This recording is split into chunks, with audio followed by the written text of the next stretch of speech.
अस्सलाम वालेकुम नाज़रीन, मैं हूं सलवा स्नैन और आप देख रहे हैं सूर्या न्यूज़ HD।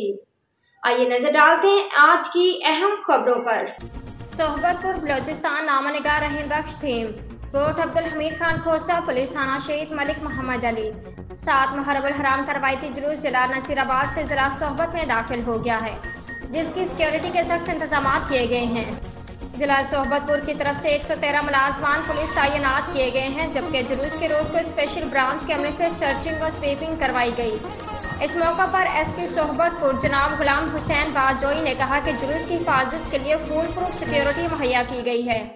मुहर्रम अल हराम हमें दर्स देता है कि हम सब्र और तहम्मुल का मुजाहिरा करें और एक दूसरे के अकायद का एहतराम करें। इस मौका पर AC सोहबतपुर सैफुद्दीन खोसा, DSP सोहबतपुर आबिद अली बख्ती और SHO शहीद मलिक मोहम्मद अली बशीर अहमद घनिया भी मौजूद हैं। आज के लिए इतना ही। मजीद खबरों और अपडेट्स के लिए देखते रहिए सूर्या न्यूज़ HD।